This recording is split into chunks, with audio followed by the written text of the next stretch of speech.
So welcome class. मेरा नाम भूपेंद्र है और आज हम बात करेंगे अपने एमसीक्यूज की। जो भी बच्चे एनटीपीसी का एग्जाम देने वाले हैं या देने जा रहे हैं तो उनके लिए ये एग्जाम पॉइंट ऑफ व्यू से काफी इंपॉर्टेंट क्वेश्चंस रहने वाले हैं।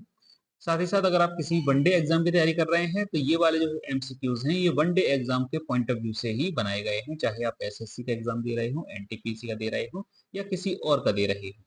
ठीक है, तो चलिए क्लास को शुरू करते हैं। ऑलरेडी हम कई क्लासेस कवर कर चुके हैं तो ये उसमें नेक्स्ट श्रृंखला है, तो उसको ध्यान रखिएगा।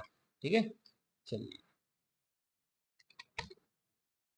बच्चे, आपके सामने क्वेश्चन है कि what was the correct rank of बाल Baladhikarana in the Gupta age. ठीक है, तो क्वेश्चन है आपके सामने, what is the correct age, what was the correct age of Baladhikarana Gupta के टाइम पे बालाधिकरण की क्या एज थी। चलिए एक बार देख लेते हैं इसे। देखो, बालाधिकरण जो था उसे हम बोलते थे हेड ऑफ आर्मी। ठीक है, so he is the head of army. ध्यान रखना, बालाधिकरण कौन थे? Head of army in the Gupta empire. The referred, sorry rank पूछी है, एज नहीं। ठीक है, तो जैसा कि हमें पता है बच्चे, गुप्ता टाइम पीरियड को क्या बोलते हैं, गुप्ता एम्पायर को क्या बोलते हैं? Golden age of India. क्यों बोलते हैं इसे? क्योंकि गुप्ता के टाइम पर आपका जो सब्जेक्ट्स हैं, चाहे आपका मेडिसिन हो, सर्जरी हो, मैथमेटिक्स, फिजिक्स हो, ज्योग्राफी हो, ठीक है, वैदिक कल्चर्स हो, ये कल्चरल डेवलपमेंट हो, इन सब में ये पीक पर था। साथ साथ इस समय सबसे फ्लरिश सोसाइटी वर्ल्ड में की गुप्ता टाइम पीरियड में एग्जिस्ट करती थी। गोल्ड कॉइन्स बहुत बड़ी मात्रा में चलाए गए थे, तो इस वजह से भी इन्हें गोल्डन एज बोला जाता है। ठीक है, तो ये सिनेरियो रहता है। ठीक है, तो आप समझ रहे हो, science, technology, engineering, arts, dialect, literature, logic, mathematics, astronomy, religion, philosophy. ठीक है, इन सब के जो illuminating element of Hindu cultures हैं, ये सब उस समय अपने पीक पर थे। अब पीक पर आप ये समझ लो कि मैं पीक पर बोल रहा हूँ, तो इसका मतलब ये हो गया कि उस समय न्यू डेवलपमेंट सब चल रहे थे। आपके ज़्यादातर जो रिलीजियस टेक्स्ट हैं वो राइट डाउन इसी टाइम पीरियड में, गुप्ता टाइम पीरियड में किए गए। उससे पहले ये सब कैसे चल रहे थे? श्रुति बेस्ड चल रहे थे, यानी सुनते हुए लोग ये one generation to one generation transfer हो रहे थे, रिटन फॉर्मेट में नहीं थे। साथ साथ आपके चाहे रामायण हो, महाभारत हो, आपके वेद वेद हो, पुराण्स हो, जो भी हैं, वो सब इसी टाइम पीरियड पे डेवलप हुए। इस टाइम पीरियड पे कई सारे फिलोसफीज डेवलप हुई, कई सारे मैथमेटिकल्स डेवलप हुए। तो वो चीज़ आपको देखने को मिलेंगी जब मैं गुप्ता टाइम पीरियड पढ़ाऊंगा, तो उसमें सारे डेवलपमेंट्स लिखा दूंगा। ठीक, चलिए नेक्स्ट देख लेते हैं। विच of the following era communities represent Jorwe culture. ठीक है, अब जॉर्वे कल्चर कौन से टाइम पीरियड में ये एग्जिस्ट करता था या कौन से कम्युनिटीज रिप्रेजेंट करती थी? वैदिक एरा, कैलकोलिथिक, पैलियोलिथिक और later Vedic period, later Vedic era. देख लेते हैं। Jorwe culture was a chalcolithic archaeological culture mostly spreaded in the Maharashtra and Madhya Pradesh. तो ध्यान रखना, जॉर्वे कल्चर कहाँ पर था? कैलकोलिथिक के टाइम पर था। नेक्स्ट क्वेश्चन है बच्चे, who among the following historical figure assume the title of Shakya साक्यवन पल्लवन निदुसान। ठीक है, यानी डिस्ट्रॉयर ऑफ साक्य, यवन, पल्लवास, तीनों का नाम कर दिया है। तो साक्य, साक्यवन, नहीं, साक्य प्लस यवन प्लस पल्लवा निदुसाना। ठीक है, यानी डिस्ट्रॉयर ऑफ साक, यवन एंड पल्लवास एंड द, अच्छा एक तो ये हो गया टाइटल, ध्यान रखना, फर्स्ट टाइटल। सेकंड टाइटल ये हो गया त्रिसमुद्र पित्तोयो वहना, यानी तीन समुद्रों का कुछ इसमें है, तो ध्यान रखना। One whose horse had drunk water from three horses. वह व्यक्ति जिसका घोड़ा 3 समुद्रों से पानी पीता है। तो इसका ये मतलब हो गया कि आप ये समझो कि जैसे बोला जाता है ना अंग्रेजों के टाइम पे कि सन नेवर सेट। तो यानी कहीं न कहीं किसी न किसी एरिया में सन हमेशा हुआ रहता था अंग्रेजों का। तो इसी तरीके से ये वो व्यक्ति बताना है जिसने तीनों को हरा दिया था, यानी एटलीस्ट 3 ओशियंस 3 ओशियन अपने पास कौन-कौन से हैं? वो तो सिंपल सी बात है, अपना ये बनता है ना? इधर बे ऑफ बंगाल है, इधर अपना अरेबिक ओशियन है, नीचे इंडियन ओशियन है।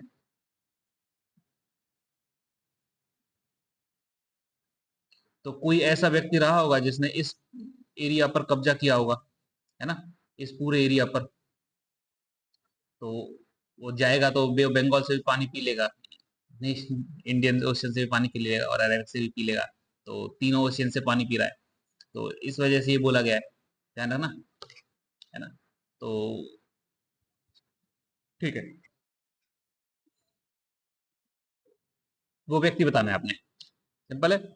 That is Gautami Putra Satakarni, ruler of Satavahana empire, held these impressive title.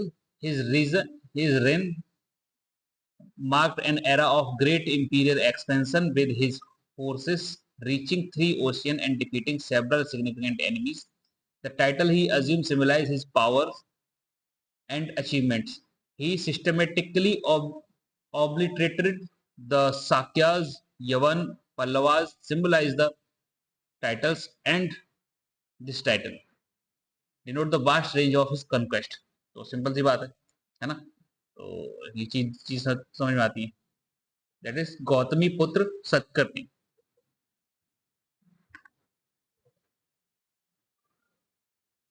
अच्छा, एक और चीज इसे नोटिस कर सकते हो नाम से ही।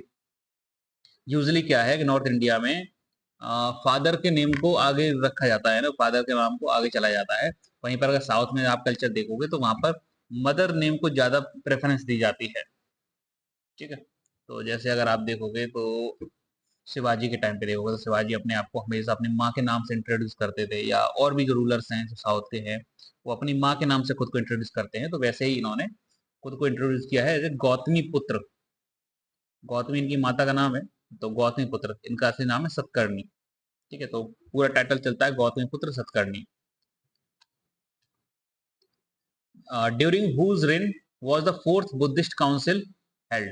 तो एक चीज ध्यान रखना, गौतम बुद्ध के जाने के बाद जो उनके डिसाइपल्स रह गए थे, शिष्य रह गए थे, उन्होंने गौतम बुद्ध की जो टीचिंग्स थी उनको कंपाइल किया, उनको एक किताब में लिखा कि हमारे गौतम बुद्ध क्या कह गए, ताकि एक जनरेशन से दूसरी जनरेशन तक आसानी से पहुंच सके। और दूसरा कारण इसे राइट डाउन करने का ये भी था कि मैनिपुलेशन ना हो और कंफ्यूजन ना हो टीचिंग्स को लेकर, डिफरेंट डिफरेंट एक्सप्लेनेशन अराइजेस ना हो। लेकिन फिर भी ये चीजें उतनी आसान थी नहीं, लिखने के बाद भी कई सारे सेक्ट बनते हैं गौतम सॉरी बुद्धिस्ट कल्चर में, बुद्धिस्ट रीजन में, और सब अपने अपने एक्सप्लेनेशन अपने अपने हिसाब से बुद्ध की टीचिंग को इंटरप्रेट करना शुरू कर देते हैं। ठीक है, पहले तो हमने किताबें ने उनको टीचिंग्स को कंपाइल किया, देन फिर डिवीजन शुरू होता है बुद्धिज्म में। तो हीनयान, महायान और इस तरीके से कई सारे सेक्ट बनते हैं जो आज भी है ना। फिर बुद्धिज्म फ्लरिश करता है, स्प्रेड करता है, कई कंट्रीज में जाता है, जिस कंट्री में जाता है बुद्धिज्म उस कंट्री के हिसाब से, उस कंट्री की मान्यताओं के हिसाब से उसमें कुछ चेंजेस किए जाते हैं, है ना। और इस तरीके से जो ओरिजिनल टीचिंग्स थी गौतम बुद्ध की, वो धरातल पर कम ही देखने को मिलती है। तो चलिए देख लेते हैं, ये मेजरली 4 मीटिंग हो चुकी हैं, है ना। बेसिकली 6 मीटिंग हो चुकी हैं बुद्धिस्ट काउंसिल की, लेकिन 2 लास्ट में हुई हैं। एक तो 18th सेंचुरी में और एक 19th सेंचुरी में हुई है, तो उसे ज़्यादा कंसीडर नहीं किया जाता अभी। ये 4 मेजर मीटिंग्स हुई हैं जिन्हें 4 बुद्धिस्ट काउंसिल बोलते हैं। इन काउंसिल्स में क्या करते हैं कि उस समय के जितने भी बुद्धिस्ट फिलोसफर हैं, बुद्धिस्ट मॉन्क हैं, ठीक है, वो सब इकट्ठा होते हैं और फिर एक लंबा डिस्कशन चलता है। कई दिनों तक ये डिस्कशन चलता है, कई महीने भी कभी कभी बीत जाते हैं। तो ये डिस्कशन चलता है और उनकी जो गौतम बुद्ध की टीचिंग्स हैं, उनसे सभी लोग सहमत होते हैं जिस पॉइंट पर, उसे फिर ये ले डाउन करते हैं। कभी कभी विवाद भी हो जाते हैं, तो उन विवादों को भी सुलझाया जाता है इन मीटिंग्स में। चलिए देख लेते हैं। फर्स्ट मीटिंग कहाँ हुई है, फर्स्ट काउंसिल कहाँ कंसिडर की गई थी, कहाँ हेल्ड हुई थी? That is Rajagiri. ठीक है, राजगिरी आज का मॉडर्न देखोगे राजगिरी, है ना। उस समय कौन थे? अजात शत्रु। ठीक है, अजात शत्रु के टाइम पर ये बिंदुसार, अजात शत्रु, बिंबिसार, देख लेना। सॉरी, बिंबिसार, बिंबिसार के पुत्र थे, अजात शत्रु, बिंदुसार तो अलग थे। ठीक है, वो अलग है। तो अजात शत्रु, ठीक है, इनके टाइम पर क्या हुआ? दो किताबें लिखी जैसे मैंने आपको बताया था, दैट इज विनय पिटका और सुत पिटका। या हालांकि इसे हिंदी में नाम अलग तरीके से प्रोनाउंस किया जाता है, विनय पिटक और सुत पिटक करके प्रोनाउंस किया जाएगा, ध्यान रखना। दो मेजर किताबें बुद्धिज्म पर लिखी गई, विनय पिटक और सुत पिटक।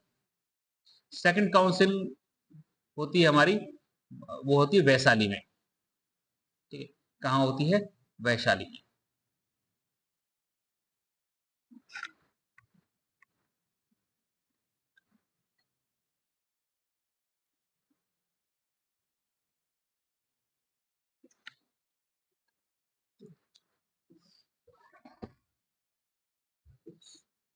एक मिनट।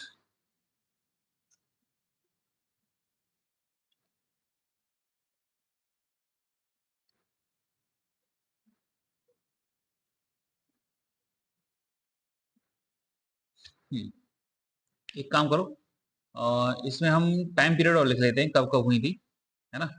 तो फर्स्ट काउंसिल आप ध्यान रखना कब हुई थी, 483 बीसी में। ध्यान रखना कब हुई थी, 483 बीसी में हुई थी। कहाँ हुई थी? राजगिर में हुई थी। और उस समय रूलर कौन थे जिन्होंने कराई थी? अजात शत्रु। अब हर काउंसिल को किसी एक मॉन्क ने, किसी एक संत ने प्रिसाइड किया है, उसको अध्यक्षता की है।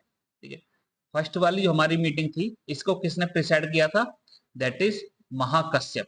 एक संत थे उस समय, महाकश्यप।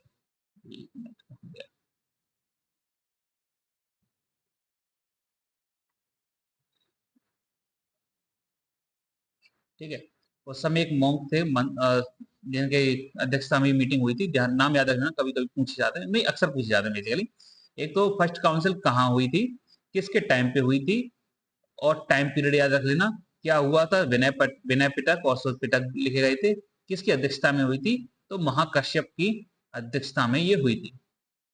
ठीक है, दो चीजें हुई थी। अच्छा, और इसमें थोड़ी सी और डिटेल अगर जानना चाहो तो डिटेल ये है कि विनय पिटक और सुध पिटक लिखी किसने थी। ठीक है, अगर इस पर भी क्वेश्चन पूछ ले तो ध्यान रखना, मैं एक चीज तो मैं बता रहा हूँ कि जो बुद्धिज्म है या जैनिज्म है, इन पर जो एग्जामिनर हैं बहुत ज्यादा इंटरेस्ट रखते हैं। ठीक है, इन पर बहुत ज्यादा इंटरेस्ट रखते हैं, तो इनसे क्वेश्चन बहुत संभावना रहती है कि पूछे जाएं। तो ध्यान रखना, विनय पिटक लिखी थी आनंद ने। ठीक है, किसने लिखी थी? आनंद ने। और सुत पिटक लिखी थी उपाली ने। सुत पिटक लिखी थी उपाली। नाम ध्यान रखना, किसने क्या लिखा था। सुत पिटक लिखी थी उपाली ने, और विनय, सॉरी, इंटरचेंज कर लो यार,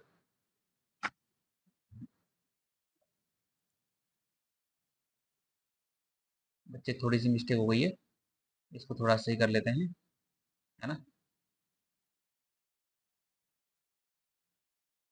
हम्म, सुत पिटक लिखी है आनंद ने, और विनय पिटक लिखी है उपाली ने। कब ये हुई थी? 483 बीसी में ये मीटिंग हुई थी। अध्यक्ष कौन थे? महाकश्यप। ठीक है, तो फर्स्ट काउंसिल के बारे में इतना सफिशिएंट है। सेकंड काउंसिल कहाँ हुई थी? ये हुई थी वैशाली में। ठीक है, और किस टाइम पीरियड पर हुई है? 383 बीसी में। ध्यान रखना कब हुई है ये, 383 बीसी में। तो यहां पर ये लिख लो 383 बीसी। कहां पर हुई है? वैशाली में हुई है। इसमें राजा कौन थे उस समय? दैट इज काल शोका। नाम याद रखना, राजा कौन थे उस समय? काल शोका। तो यहां पर लिख लो किंग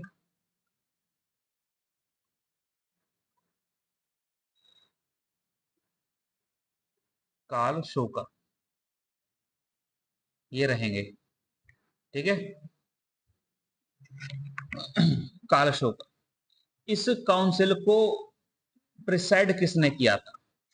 जैसे मैंने इसमें बताया था महाकश्यप ने, इसी तरीके से इसके भी एक प्रिसाइडिंग मॉन्क रहे होंगे। तो उस समय प्रिसाइडिंग मॉन्क कौन थे? उस समय प्रिसाइडिंग मॉन्क थे बच्चे सब कामी। नाम याद रख लेना, सब कामी मॉन्क।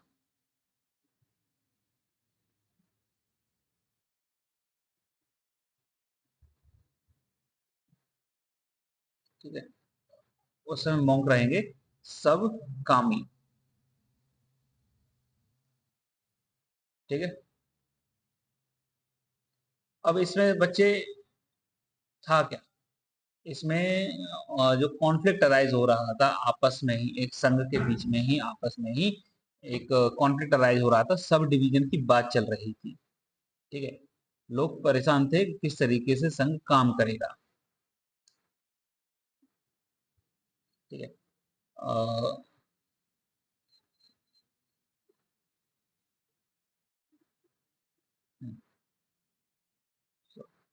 तो वो सब बाद में दिखा बताएंगे। वो एक वो बनाया गया था, मॉन्क के लिए कुछ रूल्स एंड रेगुलेशन लिखे गए थे, सेकंड काउंसिल, मतलब पहले लिखे गए थे, जिसे महासंघिका बोला गया, जिसे महासंघिका बोला गया।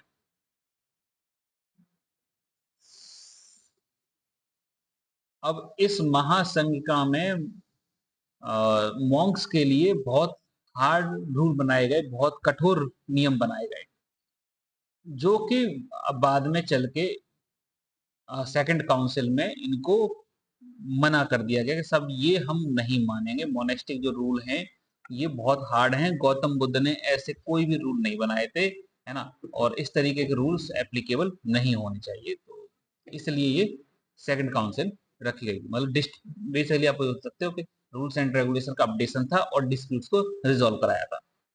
थर्ड काउंसिल पाटलिपुत्र में हुई थी, और किसके टाइम पीरियड पे हुई थी? अशोक के टाइम पीरियड में हुई थी। ठीक है, अशोक के टाइम पीरियड में हुई थी। कब हुई थी?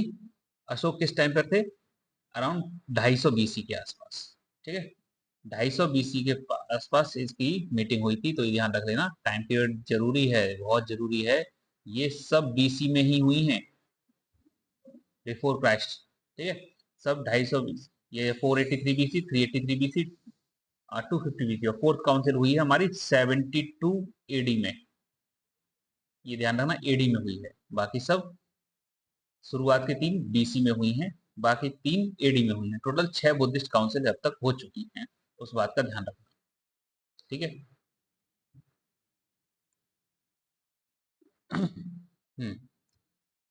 अब बच्चे बात ये आती है कि इस बुद्धिस्ट, थर्ड बुद्धिस्ट काउंसिल को, जैसा कि मैं दोनों का बता चाहूँ, प्रिसाइड किसने किया था? फर्स्ट वाले का तो आपको पता ही है, फर्स्ट वाले को प्रिसाइड किसने किया था? महाकश्यप ने। सेकंड वाले को किसने किया था? सब कामी ने। थर्ड वाले को प्रिसाइड किसने किया था? दैट इज मोगली पुत्र तिस्सा। नाम ध्यान रखना, मोगली पुत्र तिस्सा।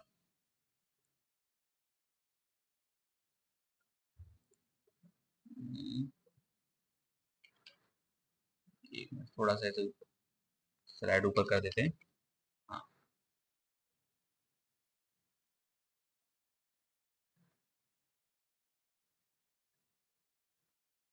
मोगली पुत्र तिस्सा। अब देखो क्या है, तिस्सा की एक बड़ी इंटरेस्टिंग सी कहानी ये है कि तिस्सा बेसिकली अशोक के छोटे भाई थे। ठीक है, और अशोक तिस्सा को किसी ने भड़का दिया और ऐसे खेल खेल में, या बोल सकते हो अचानक से वो अशोक के गद्दी पर जाकर बैठ गए, और अचानक अशोक की एंट्री होती है और अशोक उसे तिस्सा को अपनी गद्दी पर बैठा वो देखते हैं, तो बोलते हैं कि भाई तिस्सा, तुम्हारे मन में राजा बनने का ख्याल है? तिस्सा बिल्कुल कांप जाता है, भैया ये तो फिर अपराध हो गया, राजा की गद्दी पर बैठ गए तो, है ना।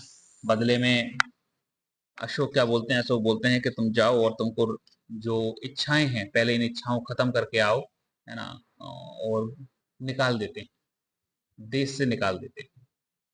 और बुद्धिस्ट मॉन्कों को ये बोल देते हैं, या तो तुम मरो, गद्दी पर बैठने की सजा है, या तुम मरो या सन्यास ले लो, है ना? क्योंकि भाई थे तो इन्होंने सन्यास एक्सेप्ट कर लिया और इन्हें चले जाते हैं, और ये बहुत बड़े संत फिर बुद्धिज्म के बनते हैं।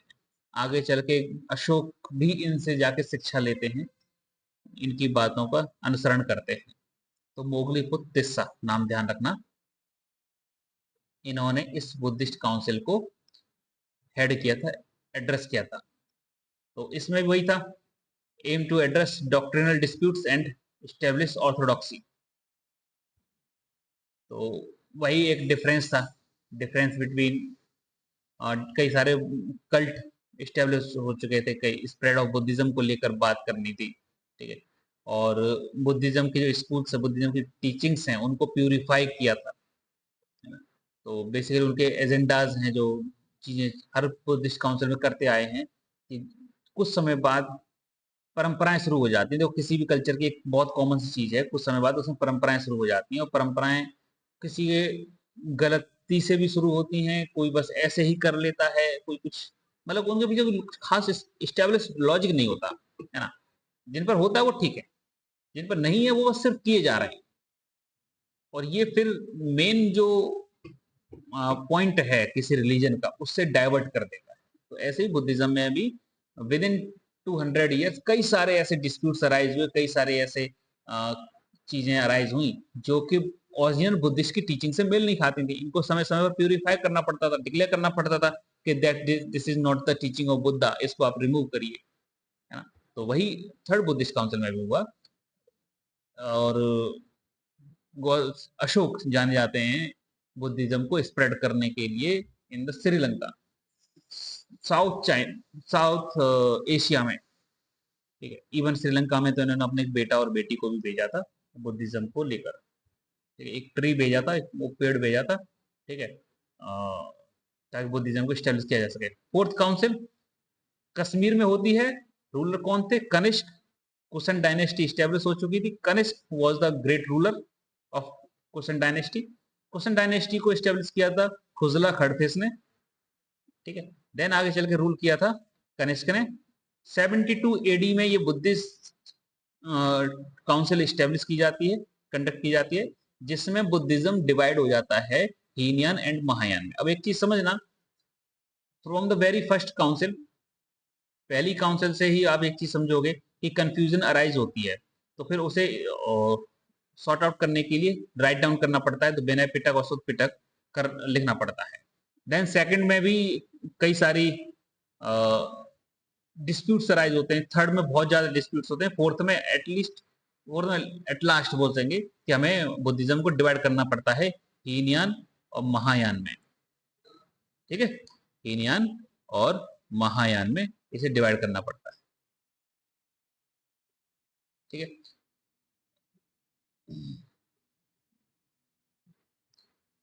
अब जैसे कि हम हर किसी का हमको बताते आए हैं कि इसको प्रिसाइड किसने किया था, तो इसको भी फोर्थ काउंसिल को प्रिसाइड किसने किया था? वसुमित्र एंड अश्वघोष ने। नाम याद रखने, नाम हमेशा याद रखने हैं बच्चे, हालांकि इसमें मैंने दे नहीं रखे हैं, लेकिन आपने याद रखने हैं, ठीक है। किसने प्रिसाइड किया था? वसुमित्र और अश्वघोष,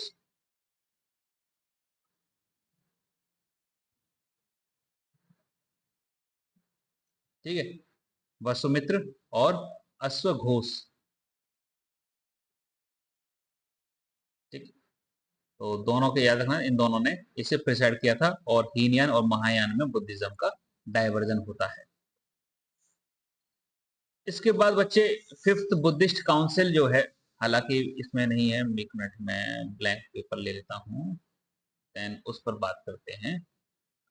हाँ, ठीक। Fifth Buddhist council,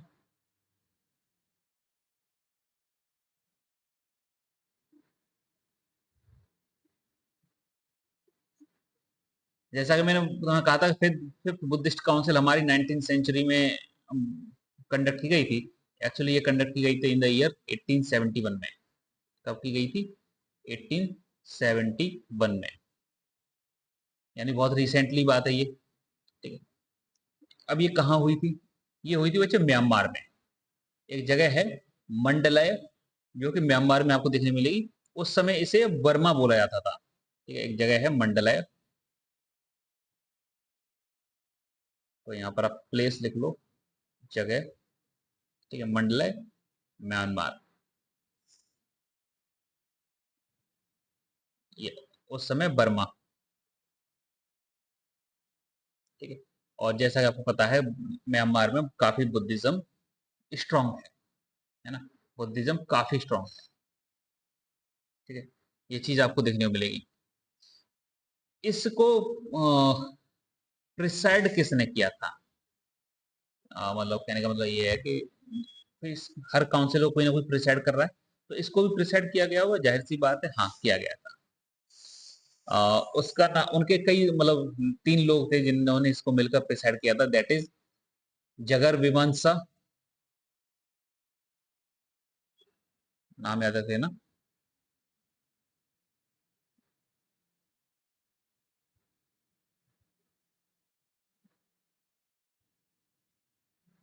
preside. ये चीजें लिखते जाना, नोट करते जाना, काम आएंगे तुम्हारे। ठीक है, फर्स्ट वन, सेकंड वन। पहले हैं जगर मीमांसा, दूसरे हैं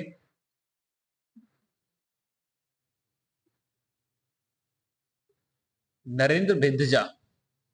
ठीक है, नरेंद्र बिंदजा। नाम याद रखना, नाम थोड़े से अजीब हैं। नरेंद्र बिंदजा।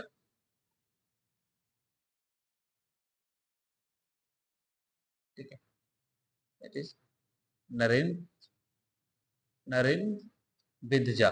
और थर्ड वन है सुमंगल सामी। थर्ड वन है सुमंगल सामी।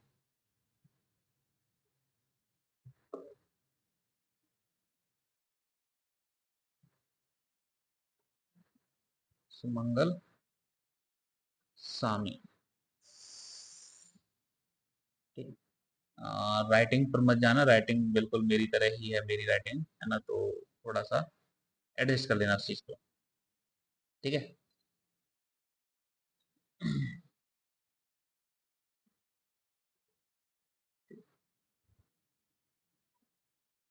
अब देखो बच्चे, जो बुद्धिस्ट काउंसिल अब तक जो हुई, फर्स्ट सेकंड थर्ड फोर्थ, इनमें जहां जहां बुद्धिज्म फैला हुआ था वो सब लोग अटेंड करने आए, है ना? लेकिन जो फिफ्थ बुद्धिस्ट काउंसिल 1871 में हुई, क्योंकि मोस्टली बर्मा में हुई थी, म्यांमार में हुई थी, और उस समय तक इतना कह सकते हो कि ना तो इंडिया से लोग पहुंच पाए थे, ना चाइना से लोग आ पाए थे, यानी म्यांमार के बाहर के लोग नहीं आ पाए थे। तो ये बड़ा डिस्प्यूटेड है कि कुछ Buddhist sect fifth Buddhist council और सिक्स्थ बुद्धिस्ट काउंसिल को मानते हैं, कुछ नहीं मानते हैं। ठीक है, तो ये सिनेरियो था। तो थोड़ा डिस्प्यूटेड है, लेकिन हाँ, ऑन रिकॉर्ड तो है भाई। ऑन रिकॉर्ड अगर आपसे क्वेश्चन पूछ लिया जाए तो भाई आपको सिक्स काउंसिल तक बताना है ना, तो वो सिनेरियो कंफर्म है।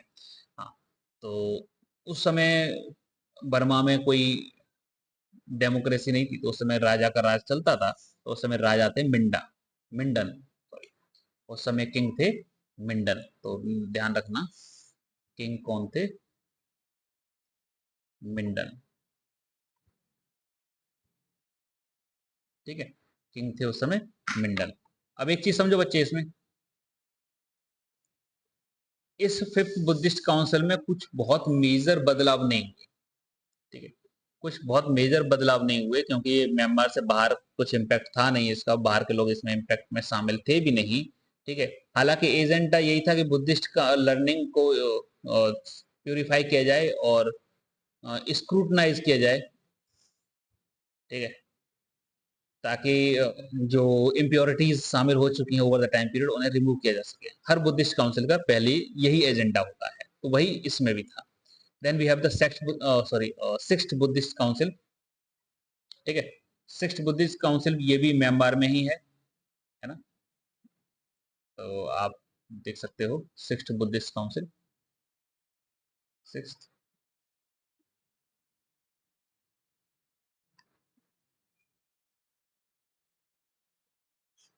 ठीक है।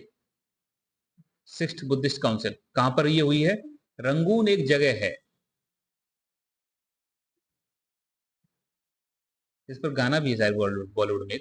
तो रंगून एक जगह है, कहां पर है? म्यांमार में, ठीक है, म्यांमार में। इसे रंगून को यांगून भी बोलते हैं वहां के लोकल लैंग्वेज में, ठीक है, यांगून या रंगून, ठीक है, म्यांमार में। और म्यांमार यानी बर्मा, ठीक है। कब हुई थी? बहुत रिसेंटली बात ये है, बहुत रिसेंटली बात है, 1954 में। बहुत रिसेंट हुई गया 1954, ठीक है, 1954। और उस समय तक प्राइम मिनिस्टरशिप आ चुकी थी, यानी रिपब्लिक ऑफ म्यांमार आ चुका था, यानी उस समय प्रेसिडेंट प्राइम मिनिस्टर वाला खेल शुरू हो चुका था। तो उस समय कोई किंगडम था नहीं, तो कोई किंग हम लिखेंगे नहीं, ठीक है। सिक्स बुद्धिस्ट काउंसिल थी, इसको प्रिसाइड किसने किया था? प्रिसाइड करने वाले दो लोग थे, दैट इज महर्षि सैडोव,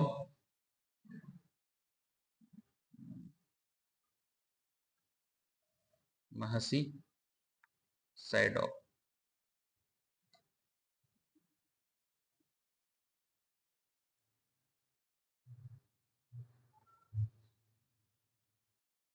मैं प्रिसाइड कर लेना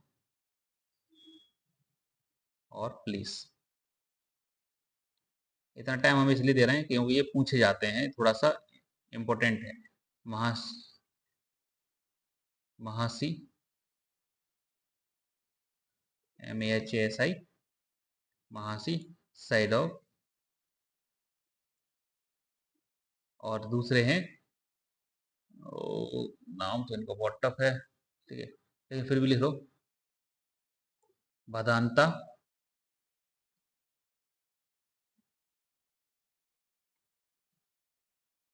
अगर नाम इतना ही याद रह जाए भदांता तो अब भी सफिशियंट रहेगा, लेकिन इनका सरनेम भी लिख लो।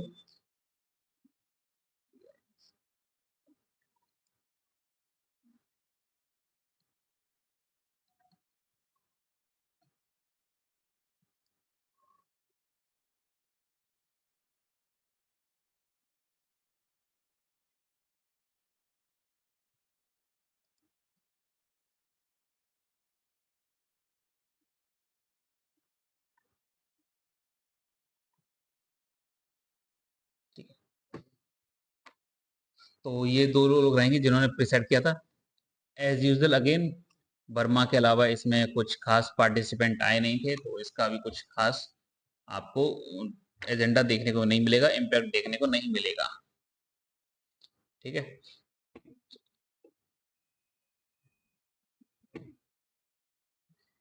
ठीक, तो बस इसमें नाम ये इतना ही है। सिक्स बुद्धिस्ट काउंसिल कब हुई थी, कहाँ हुई थी, कौन किसने प्रिसाइड की थी?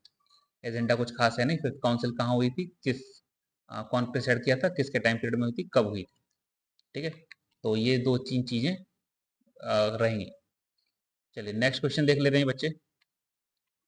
विच of the following Chola king was the first to capture Maldives? Maldives, तो एक बड़ा फेमस नाम है वैसे तो, एक ही नाम इसमें फेमस है ना। तो ये सब चोला किंग है, इनमें से बताना है कि मालदीव पर किसने कब्जा किया था। इवन श्रीलंका पर भी सबसे पहले इन्हीं ने कब्जा किया था, ध्यान रखना, है ना। दैट इज राज चोला। ये बहुत फेमस हुए हैं, मतलब ये कह सकते हो कि चोल साम्राज्य में सबसे पावरफुल राजा यही हुए हैं, राज चोला। क्यों हुए हैं? कई सारे मंदिर बनाने के लिए जाने जाते हैं और अपने एम्पायर को एक्सटेंड करने के लिए जाने जाते हैं। इवन आप चोल एम्पायर, आप ऐसे समझो कि आप केरला से शुरू कर रहे हो और ईस्टर्न कोस्ट पर आप पूरे फैलते जाओ, है ना, तमिलनाडु, आंध्र प्रदेश, उड़ीसा, बंगाल, बंगाल से फिर म्यांमार, फिर साउथ एशिया, ये पूरा अपा इंडोनेशिया तक, है ना, ये पूरा जो एरिया है ना, समुद्र वाला एरिया, यहाँ पर इधर आ जाओगे तो श्रीलंका, मालदीव, ये पूरा एरिया ये कंट्रोल करते थे। ठीक है, तो राजराज चोला laid the foundation and growth of Chola kingdoms by conquering kingdoms of south like Chola empire, expand as far as the Sri Lanka in south, Kalinga Orissa. ठीक है, तो ऑलरेडी मैं बता ही चुका हूँ। He conquered Sri Lanka and Maldives, Sumatra and other places in Malaya Peninsula। तो Malaya Peninsula वो अपना इंडोनेशिया वाला सीन। ठीक है, the naval conquest of old island of the sea numbering around, अगर देखा जाए तो आइलैंड लगभग 12,000 आइलैंड्स पर इनका कब्जा हुआ करता था। The Maldives mark one of the conquest of Raja build strong navy aiming to control the sea. ठीक है, मतलब इनको, इनका जो टाइम पीरियड देखोगे ना तो एकदम गर्व से सीना चौड़ा हो जाता है कि सब हम यहाँ तक रूल कर चुके हैं। और उस समय जब हमारे पास और किंगडम्स मोस्टली जमीन पर ही फोकस कर रहे थे, ये समुद्र को कंट्रोल करने का फोकस कर रहे थे। इन्हें पता था कि इन फ्यूचर जो ट्रेड है वो सी के थ्रू ही होने वाली है। नेक्स्ट क्वेश्चन बच्चे हमारे पास है,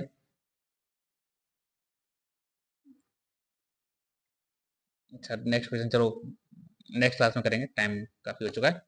ठीक है, मिलते हैं नेक्स्ट वीडियो में, आज के लिए इतना ही रखेंगे।